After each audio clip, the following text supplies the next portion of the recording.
mesdames et messieurs les journalistes, bienvenue à tous dans le nouveau décor du point de presse du gouvernement. Nouvel habillage, mais aussi un nouveau format, puisque dorénavant, la présentation se fera en station debout et nous recevrons pour chaque séance, en plus du ministre de la Communication, porte-parole du gouvernement, un ministre au lieu de deux, comme nous l'avions toujours fait jusque-là. Et pour inaugurer ce décor, nous recevons ce matin Madame Koumba Boli Bari, ministre de l'Éducation nationale et de l'alphabétisation. L'actualité, en effet, est marquée par la rentrée scolaire, avec son corollaire de difficultés et de défis à relever. Madame le ministre, il y a sûrement beaucoup à dire. Et je voudrais donc vous laisser la parole pour que vous apportiez d'abord un mot introductif et par la suite, vous allez répondre aux questions que les journalistes auront à poser. Madame le ministre, vous avez la parole. Je vous remercie de ce moment d'échange que nous allons avoir autour des questions de l'éducation et plus spécifiquement des enjeux de cette rentrée éducative dont le top départ a eu lieu le 1er octobre dans la belle cité accueillante de Gourcy, la ville bien sûr de Yadega.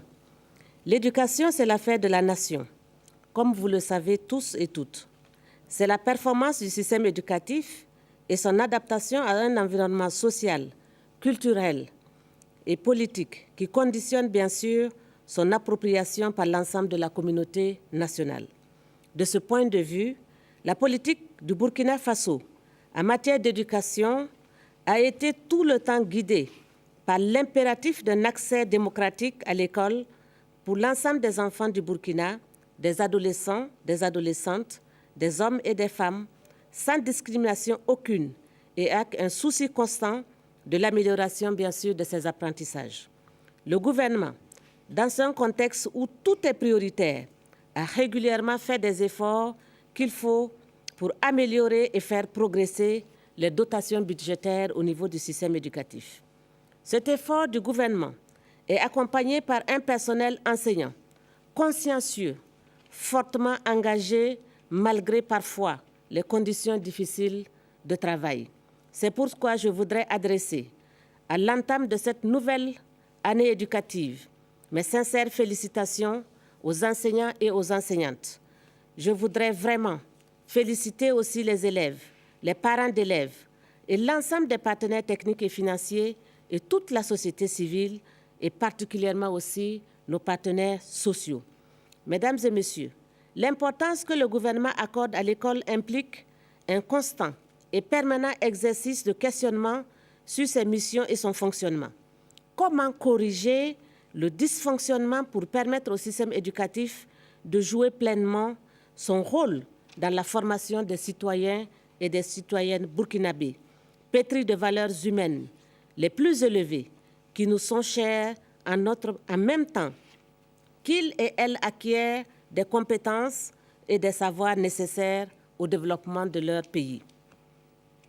La loi d'orientation de l'éducation, adoptée en 2007, suite à un travail remarquable d'un panel de personnalités burkinabées, indique les pistes et les moyens de construire un système éducatif qui répond à notre vision du développement et au plein épanouissement, bien sûr, des Burkinabés. Les orientations contenues dans cette loi d'orientation ont commencé à être implémentées. La mise en œuvre de la gratuité de l'éducation et de l'obligation de la scolarisation des enfants de 6 à 16 ans ont commencé. Les premières évaluations ont permis d'élargir son application à de nouvelles communes. La réforme avait démarré avec 45 communes. Aujourd'hui, nous sommes à 135. Cette rentrée scolaire 2013-2014 est un autre moment fort de la mise en œuvre de ces orientations contenues dans la loi d'orientation. En effet, cette rentrée éducative va se concrétiser avec l'amorce de la mise en œuvre du continuum. Nous amorçons un tournant important dans l'histoire de l'école burkinabé. C'est pourquoi le gouvernement a pris toutes les dispositions pratiques, sociales, psychologiques, institutionnelles et communicatives pour réussir cette transition. Au niveau de la mise en œuvre, le gouvernement a adopté une approche progressive et inclusive qui va s'étendre sur 3 années consécutives.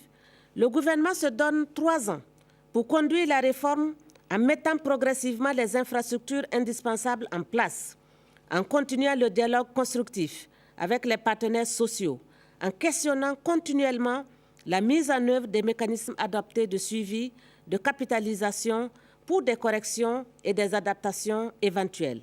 Cette mise en œuvre est accompagnée par une stratégie de communication, d'information des Burkinabés et de nos partenaires pour permettre une interaction appropriée et constructive. Pour cette première année, le transfert au MENA va concerner seulement l'ensemble du préscolaire qui avait de toute façon fait l'objet de transferts au niveau des communes. À ce niveau, il s'agit davantage de la tutelle. L'opération va concerner au niveau du poste primaire uniquement les CG de village, c'est-à-dire 260 établissements. La question qui est posée de façon légitime par le personnel et les partenaires sociaux, c'est le sort des enseignants qui sont concernés par ce transfert, mais c'est aussi la qualité du système dans ce processus de transfert. Le gouvernement rassure sur ces points que le transfert ne lésera les droits et les avantages de personne. Je dis bien de personne. Bien au contraire, le gouvernement a réfléchi à des mesures d'incitation pour permettre aux travailleurs de donner le meilleur d'eux-mêmes et le meilleur d'elles-mêmes. Le dialogue avec les partenaires sociaux se poursuit pour mieux opérationnaliser ces mesures et prendre en compte les justes et légitimes préoccupations exprimées. Pourquoi le continuum? Nos efforts ces dernières décennies à travers les divers mécanismes institués comme le PDCEB, donc c'est le plan de développement de l'éducation de base, nous avons au primaire pratiquement crevé le plafond de 2 millions d'enfants scolarisés. Notre taux brut de scolarisation TBS a atteint et même dépassé 80% aujourd'hui. Ce qui met l'objectif de millénaire dans ce secteur à notre portée. Dans les autres ordres d'enseignement, nous faisons aussi des progrès, même s'ils sont encore modestes. Je parle bien sûr du préscolaire et du post-primaire. Ces évolutions certaines sont marquées cependant par le dysfonctionnement que la configuration actuelle des ordres d'enseignement ne permet pas d'adresser efficacement. Le continuum, en mettant ensemble ces 3 ordres d'enseignement, va permettre dans un premier temps de mutualiser les énergies, les moyens et permettre une performance plus accrue. Il va permettre d'avoir une vision plus holistique de l'éducation, des problèmes et des goulots d'étranglement. Il va offrir un cadre plus adapté pour mieux solutionner les déperditions scolaires, ajuster et améliorer les programmes et les curricula. Il va nous permettre, pour bien sûr, améliorer pour la première fois, de mieux définir le profil des sortants de notre système éducatif. Jusque-là, ces sortants n'avaient pas, bien sûr, de qualifications particulières et spécifiques. Et ce continuum va bien sûr permettre de régler cette question de professionnalisation. Le continuum va aussi permettre une meilleure mise en cohérence de l'éducation de base. Vous savez très bien que les passerelles entre le formel et le non formel constituent encore une difficulté. Et l'objectif du continuum, c'est justement d'arriver à arrimer le non formel au formel. En permettant une vision d'ensemble sur les 3 ordres d'enseignement, on peut assurer une meilleure transition du préscolaire au primaire en préparant le maximum d'enfants à l'entrée au primaire. À ce niveau et pour cette rentrée, en conséquence, un effort de construction d'infrastructures va avoir lieu avec 10 nouveaux centres d'éveil d'éducation préscolaire et 11 bisongos. La transition vers le post-primaire va être aussi améliorée. Il s'agira bien sûr de construire pratiquement 150 CEG pour améliorer le meilleur accès aux enfants de ce niveau-là. Voilà les enjeux et les défis qui attendent le gouvernement pour cette rentrée éducative. Évidemment que nous continuons en même temps à nous préoccuper des problèmes ordinaires d'une rentrée scolaire. Au titre de l'année 2013-2014, les écoles seront dotées d'environ 4 millions de manuels scolaires et des kits scolaires d'une valeur de plus de 6 milliards de francs CFA. Au niveau des cantines scolaires, l'État a investi plus de 25 milliards pour plus de 56 000 tonnes de vivres qui seront servis au courant 2013-2014. Ce sont des efforts importants ils ne suffiront certes pas à résoudre tous les problèmes, dont certains d'ailleurs sont structurels et liés à la nature du système tel qu'il existe aujourd'hui. Mais ces problèmes ne peuvent trouver de solution au seul niveau du gouvernement. C'est pourquoi nous réaffirmons notre totale disponibilité aux partenaires sociaux et à l'ensemble de la communauté burkinabé pour que dans la concertation et le respect mutuel, nous construisions l'école burkinabé de nos ambitions pour un Burkina épanoui, prospère et toujours allant de l'avant.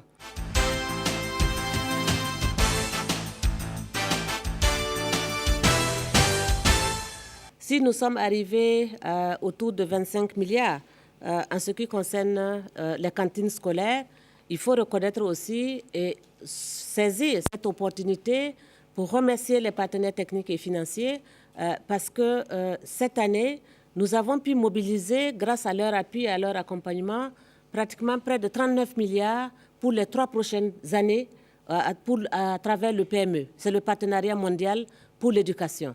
Et ça a été un travail vraiment collégial parce que c'est la première fois au Burkina où tous les partenaires ont signé une requête pour dire qu'ils appuient cette requête-là pour qu'elle puisse être portée au niveau international. En ce qui concerne les cantines scolaires, je voudrais vous dire qu'il y a tout un système de suivi qui a été mis en place. Mais pour nous, le plus essentiel, c'est le suivi de proximité.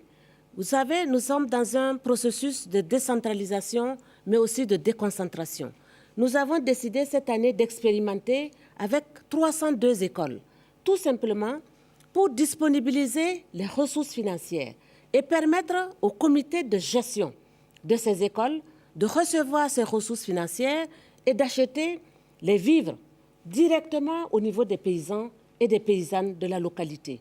Parce que nous estimons que quelque part, l'école doit être aussi impliquée dans ce processus de développement de la communauté. Il ne sert à rien de commander des tonnes de vivres à Ouagadougou. Pendant ce temps, vous devez aller les rechercher à Bobo-Dioulasso, où elles sont produites, ou à Gawa, et ensuite revenir les stocker ici et les ramener encore à Gawa ou à Bobo-Dioulasso. Ça n'a aucun sens. Donc, nous sommes dans cette perspective de déconcentration et de décentralisation des cantines. L'expérience est en train de se mener et nous vous invitons bien sûr à venir suivre parce que ça aussi, ça va nous aider en termes de feedback. Est-ce que ça fonctionne? Et je pense que c'est le lieu aussi de remercier le ministre de l'Économie et des Finances avec ses services au niveau déconcentré qui ont décidé vraiment d'alléger les procédures pour permettre justement que cette expérimentation-là se mène au niveau local. Parce que je dis toujours, le jour où nous arriverons à ramener les ressources financières et la majorité des ressources financières au niveau du terrain, je crois que ce jour-là, nous aurons gagné. Parce que notre vision, c'est de dire aujourd'hui, nous aimerions bien que des enseignants ou du personnel d'encadrement qui se retrouveraient à Gongombili se disent « je n'ai pas envie de rester à Ouagadougou ou à Bobo, mais je veux aller à Gongombili ». Parce que les conditions sont encore meilleures à ce niveau-là. C'est ça la vision. Nous sommes en train vraiment de le faire. L'année dernière, nous avions un objectif, c'était de transférer 70% des ressources du budget du MENA qui devaient être gérées au niveau déconcentré et au niveau décentralisé. Nous avons seulement réussi à le faire avec 65%. Cette année, nous estimons que nous allons pouvoir faire encore un pas supplémentaire. C'est l'objectif. Et c'est vraiment pour nous, ce que vous venez de dire en termes de suivi, c'est ça le problème prioritaire. Nous avons les inspecteurs de services qui sont impliqués dans ce processus de suivi et bien sûr, la DAMC, avec son équipe, fait aussi ce travail plutôt de supervision avec des outils qui sont vraiment construits et je pense que c'est tous les acteurs concernés et en tout cas, nous vous invitons aussi à venir faire ce travail-là parce que ça va nous aider en termes de feedback.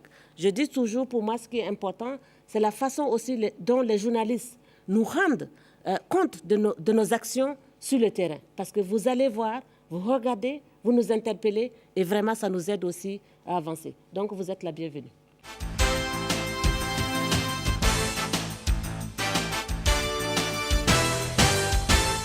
J'aimerais insister très fortement que nous avons mis en place tout un mécanisme de concertation inclusif. C'est à la fois tous les acteurs, qu'ils soient du secteur privé, qu'ils soient de l'administration publique, bien sûr, de ces 3 ministères, mais aussi du ministère des Finances, de la fonction publique, parce que ça va impliquer la carrière des enseignants et des enseignantes. Et bien sûr, c'est aussi les mécanismes au niveau déconcentré. C'est les gouverneurs de région, mais c'est aussi les communes, mais c'est aussi les provinces. Donc, il y a tout un ensemble de mécanismes. Ce sont des comités qui ont été organisés sur vraiment l'ensemble de l'espace national pour pouvoir justement organiser et gérer ce transfert-là. Parce que pour nous, mieux les acteurs se parlent, mieux on est sûr que nous allons trouver les meilleures solutions. On parlait de quelles mesures concrètes nous avons prises pour pouvoir aider les enseignants particulièrement à aller de l'avant. Je donne juste une mesure sur laquelle nous sommes en train de construire avec les ministères concernés. Vous savez, au MENA, par exemple, nous avons pratiquement 200 agents qui n'ont pas seulement le CAP ou le BPC, mais qui ont fait des études supérieures. Il y en a qui ont des baccalauréats, il y en a qui ont des licences, il y en a qui ont des 2A, des 2SS, et il y en a qui ont même des doctorats. Mais qui ont fait ces formations-là en dehors, bien sûr, de l'avis de la fonction publique. Aujourd'hui, ces gens, nous avons décidé, bien sûr, de voir avec la fonction publique pour voir comment on peut valoriser ces diplômes. Vous voyez, ça pour moi, c'est une avancée fondamentale parce que nous avons besoin de récupérer ce personnel-là, de le former pour qu'il puisse aider dans le cadre du post-primaire. Vous voyez, donc, quelque part, il y a déjà des mesures qui sont vraiment organisées pour que ça fonctionne. Idem pour les gens qui vont venir aussi de l'enseignement secondaire. Nous sommes en train de réfléchir avec le ministre de la fonction publique, mais aussi avec les acteurs sociaux. Nous étions d'ailleurs en réunion juste avant-hier. C'est juste pour vous dire que les dialogues continuent avec, bien sûr, les syndicats. Vous avez dit qu'ils ne sont pas d'accord. C'est vrai, les syndicats n'ont jamais dit qu'ils n'étaient pas d'accord avec ce continuum éducatif. Parce que c'est une avancée significative dans la construction du concept de l'éducation de base. Et ça, je pense qu'ils en sont tous conscients. Le plus important pour eux, c'est de dire, dans ce processus de construction, il faut s'assurer qu'il y ait un ensemble de conditions, à la fois au niveau de la qualité, au niveau aussi du pilotage, mais au niveau de l'accès en termes d'infrastructures, pour nous assurer que ce transfert et ce continuum va se construire dans les meilleures conditions, sans léser, bien sûr, leurs membres. Et je pense que ça, c'est des interpellations tout à fait recevables. Et c'est pour ça que nous les avons reçues. Et je vous assure que le dialogue continue et nous sommes en bonne phase avec eux dans ce processus un peu de construction commune.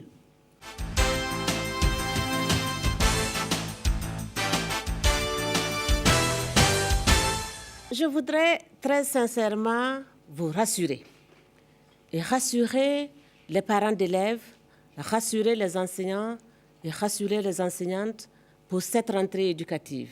C'est fondamentalement important.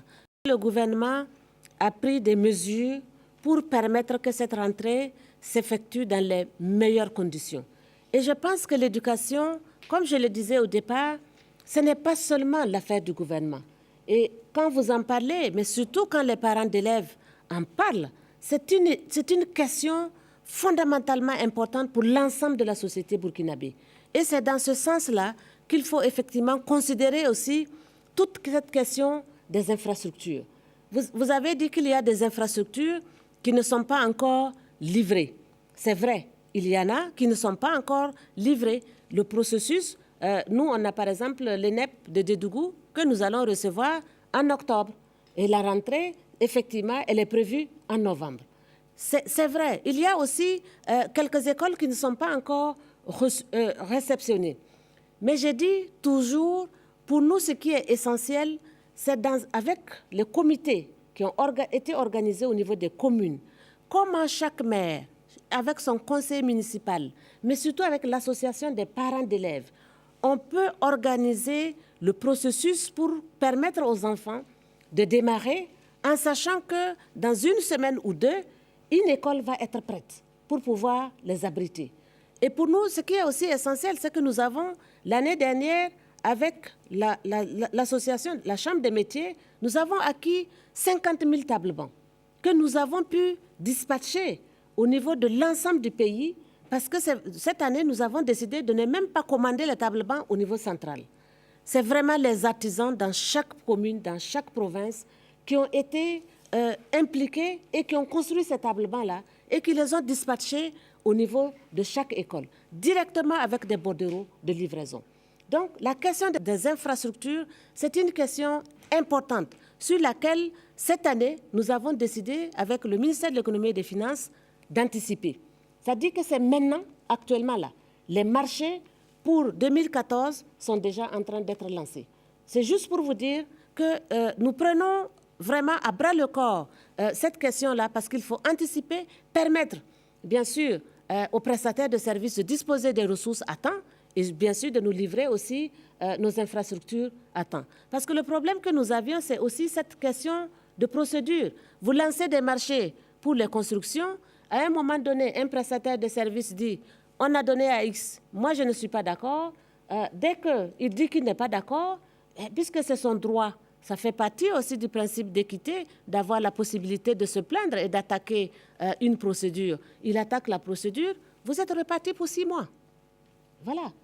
Actuellement, ce qui est essentiel, c'est qu'avec le gouvernement, il y a des mesures nouvelles qui ont été prises pour permettre justement d'anticiper et d'éviter ça. Et au niveau aussi de la structure de la RMP, actuellement, nous sommes en train vraiment de revisiter aussi ce mécanisme-là pour le rendre beaucoup plus flexible et vraiment beaucoup plus, pour que les prestations se passent aussi dans les meilleures conditions.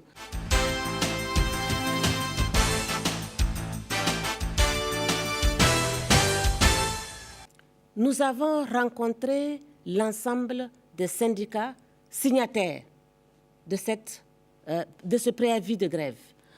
Nous les avons rencontrés la semaine passée, au début de cette semaine, avec le ministre de la Fonction publique.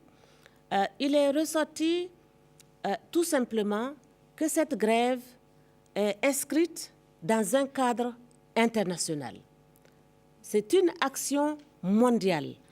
C'est-à-dire que la journée de l'enseignant, qui est le 5 octobre, a proposé que dans chaque pays, que les syndicats et les enseignants fassent des actions visibles pour parler de leurs conditions de vie et de travail. Au Burkina, les syndicats se sont organisés et ils ont décidé de choisir de faire la grève. Voilà, c'est un choix. Alors, donc, c'est une action qui est inscrite dans un cadre global mondial. Il n'y a jamais eu de rupture de dialogue entre nous et les syndicats. Jamais.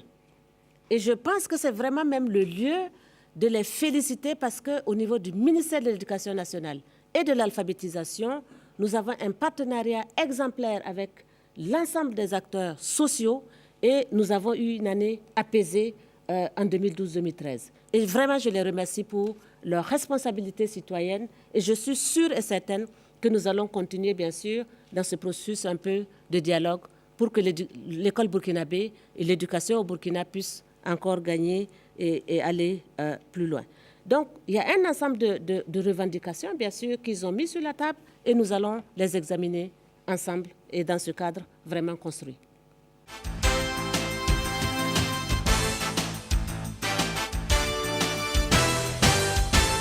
Pour moi, le plus important, c'est comment faire pour que chaque acteur, à quelque niveau qu'il se trouve, il puisse bénéficier des ressources financières, mais aussi des ressources humaines, mais les autres ressources aussi en termes de capacité et de compétences pour mieux assurer sa mission.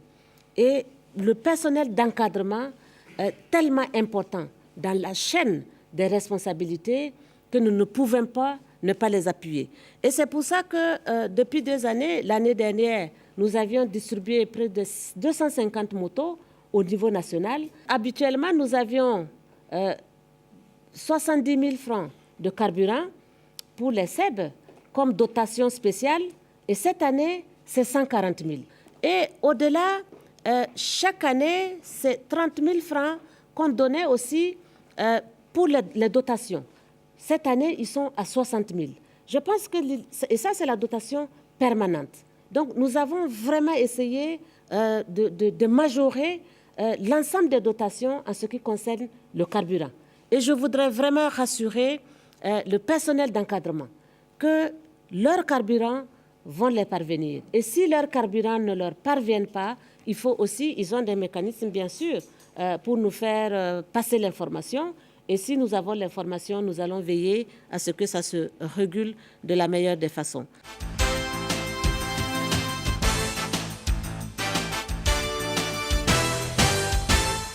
Le MENA n'a jamais dit que nous allons supprimer le certificat d'études primaires.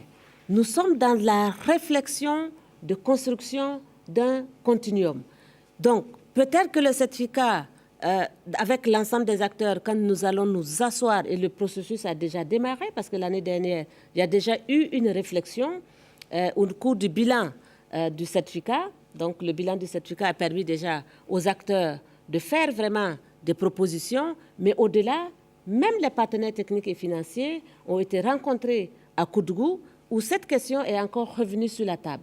Mais pour nous, ce qui est important, c'est ce processus de construction. C'est vraiment une dynamique de construction, et dans cette perspective-là, c'est avec l'ensemble des acteurs que nous allons décider de comment va s'appeler ce nouveau diplôme.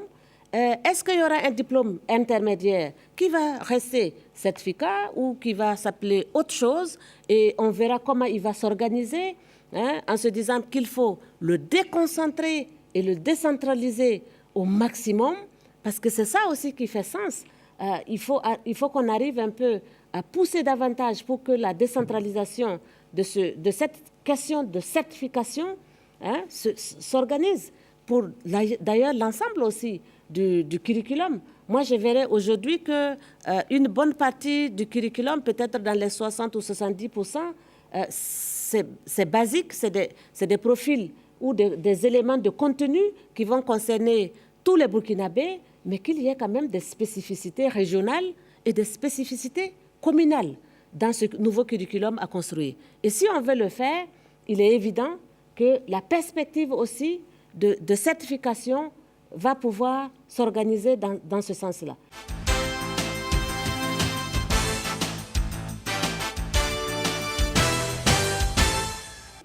Nous sommes vraiment dans un processus de construction. Le curriculum est en train actuellement d'être écrit, et nous avons d'ailleurs pris l'engagement dans la semaine d'impliquer les acteurs sociaux, donc nos partenaires sociaux, dans ce processus de réflexion pour la construction de ce nouveau curriculum.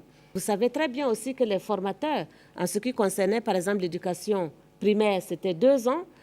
Maintenant, nous sommes dans la perspective du continuum, donc avec un enseignant de l'éducation de base. Mais ce n'est plus un enseignant de l'école primaire. Parce que je pense que ça aussi, ça a amené des confusions. Nous avions négocié à ce qu'on porte la formation des enseignants à 2 années. Et qu'il y ait un recrutement pour les enseignants de l'école primaire, je dis bien de l'école primaire, au niveau du baccalauréat.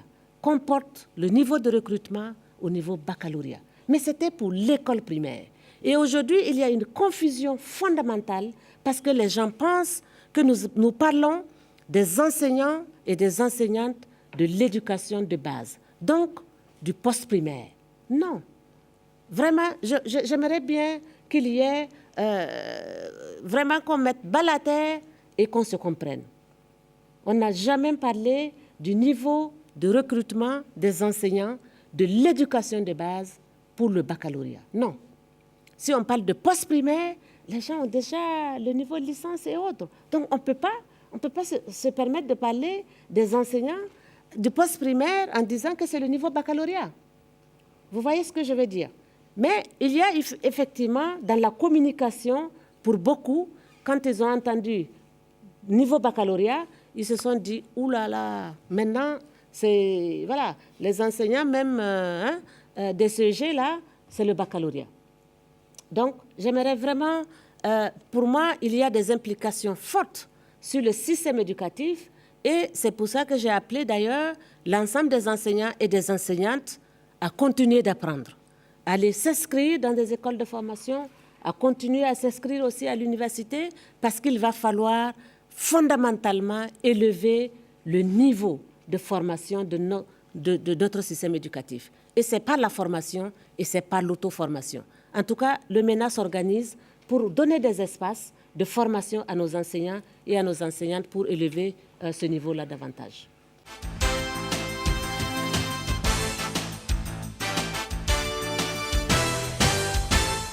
Au MENA, nous avons la formation de nos encadreurs pédagogiques. Vous savez qui les forme? C'est l'université. Mais ils forment. C'est des agents du MENA. Vous comprenez? Donc, si l'université forme les agents du MENA, est-ce qu'on se pose des questions à savoir, ces universitaires-là, ils sont gérés par qui? Mais ils viennent former les agents du MENA. Donc, je ne sais pas en quoi il y a un problème, parce que des enseignants de lycée viendraient et continueraient de venir donner des cours dans un CG. Ici, en fonction de leur niveau, ici, des enseignants de lycée, ils sont rattachés au niveau des enseignements secondaires et supérieurs. Mais est-ce que ça les empêche de venir donner des cours dans les CG? Non. Il y en a beaucoup qui font des vacations. Et les heures de vacations, ça fait partie des mécanismes qui existent, qui sont prévus et qui s'organisent institutionnellement parlant.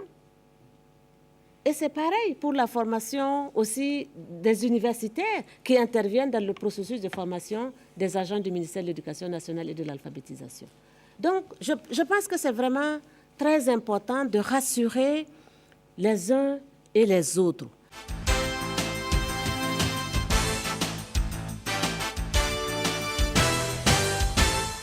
L'éducation de base, quand on parle d'éducation de base, un enfant va faire son éducation de 3 jusqu'à 16 ans. C'est une avancée fondamentale. Ça veut dire tout simplement qu'un enfant qui commence dès la petite enfance, il va avoir la possibilité de rester à l'école jusqu'à l'âge de 16 ans. Quand il sort de là, c'est quand même un profil, du point de vue qualitatif, important. C'est-à-dire qu'il ne va plus retomber dans l'analphabétisme. C'est quelqu'un qui va sortir de là au moins avec des compétences et des capacités. Puisqu'au niveau du MENA, la vision, c'est de dire, le CG que nous avons planifié jusqu'en 2020. En 2020, nous nous sommes dit, il faut absolument que nous ayons 70% de collèges d'enseignement technique et 30% seulement de collèges d'enseignement général. Parce qu'il va falloir justement que de plus en plus, on donne et on outille nos enfants qui sortent de l'éducation de base. Et pour nous, c'est ça qui est essentiel. C'est vraiment cette qualité nouvelle que ça va permettre d'avoir. Regardez des enfants, je prends juste des enfants qui quittent le primaire et qui doivent faire 16, 20 kilomètres pour aller continuer au CG. Et il y en a beaucoup dans les villages aujourd'hui. C'est vrai ou c'est faux? Il y a des enfants qui sont obligés d'utiliser des vélos quand ils arrivent en classe. Mais ils sont tellement fatigués qu'ils n'arrivent même plus à suivre les cours. Et en 5e, vous avez la moitié de ces enfants, et particulièrement les filles. Il y a déjà la moitié qui ne reviennent plus en 5e, parce qu'ils ont échoué. Mais c'est parce qu'il y a aussi déjà ce problème-là de distance. Mais si on a à côté la petite enfance, tout le cursus donc, de la petite enfance jusqu'au post-primaire, mais vous voyez ce que ça donne comme possibilité et comme opportunité même pour les parents. C'est-à-dire que j'envoie mon enfant à l'école de la petite enfance, je sais que jusqu'à l'âge de 16 ans, il va quitter ici et il reviendra à la maison dormir avec ses parents. Et je crois que c'est aussi une question encore davantage de sécurisation des enfants à cet âge-là. Parce qu'ils sont encore plus petits et c'est vraiment important qu'ils continuent à revenir un peu au niveau de leur famille. Donc je crois que quand on regarde vraiment ce que nous gagnons au niveau à la fois de la qualité, au niveau des compétences à développer, au niveau aussi des valeurs apportées, parce que les enfants vont rester beaucoup plus aussi auprès de leur famille à cet âge d'adolescent et d'adolescente. Je pense que c'est fondamentalement aussi à ce niveau-là que ce continuum va permettre vraiment de construire et de permettre au Burkina, bien sûr, de construire son émergence.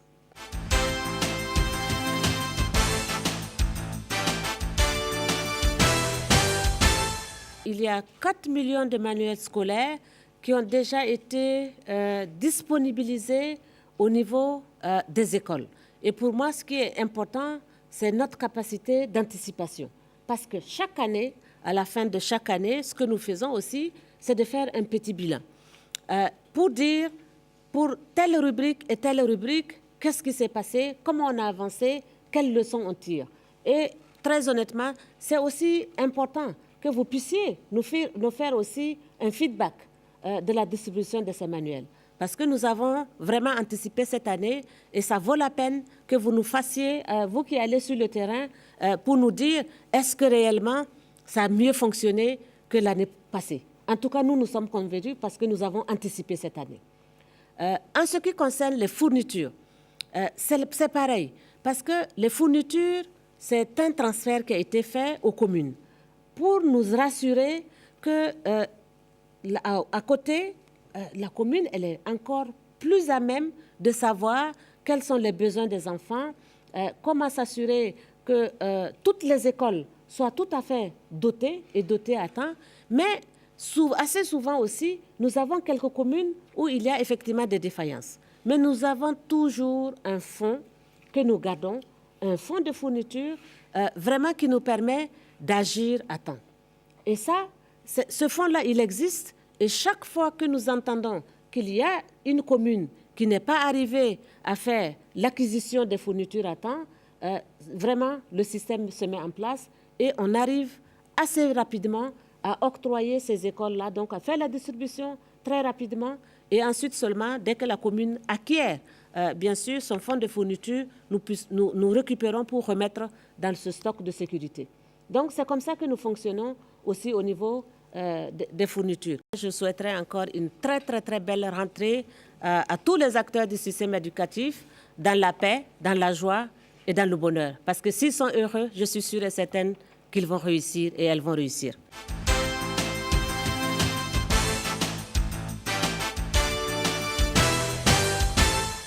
Et l'hôpital fait partie d'une zone fortement inondable qui intègre la zone des barrages, la zone de l'hôpital, mais aussi la zone de la forêt classée.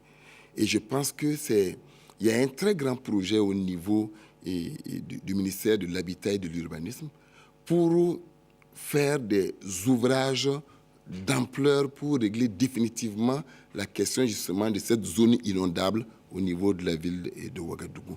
Voilà ce que nous faisons et naturellement, il a été question de faire accélérer les travaux au niveau de l'hôpital du secteur 30 pour que l'agenda envisagé pour la réfection et la réhabilitation de l'hôpital Yelgadou puisse avoir lieu dans les meilleurs délais et éviter ce genre de situation à l'avenir.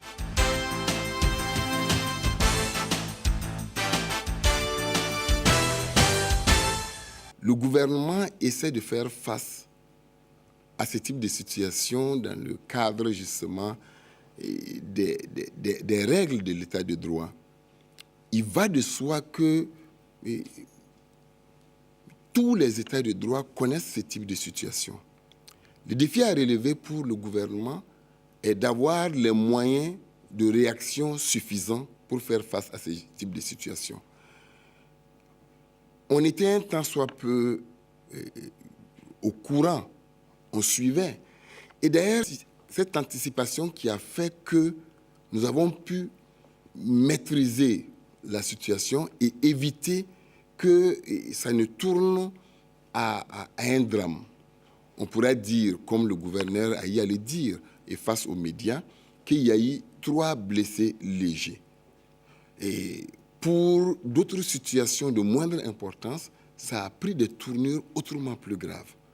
Mais comme le ministère de la Sécurité avait les informations, les dispositions avaient été prises pour que ceux qui veulent s'exprimer dans le cadre de l'état de droit puissent le faire dans le cadre des règles de l'état de droit. Et je pense que c'est ça le défi à relever. Nous pouvons intervenir sous 2 aspects. Le premier aspect, c'est la sensibilisation.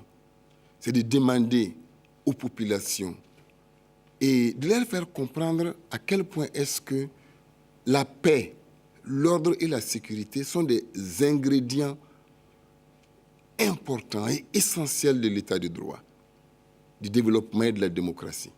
S'il n'y a pas d'ordre et de paix, nous ne pourrons plus construire le développement.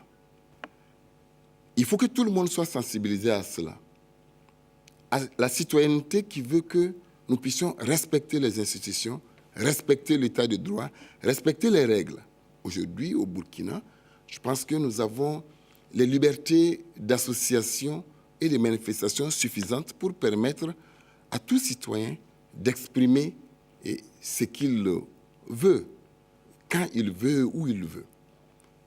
Cela doit se faire dans le cadre du respect des règles.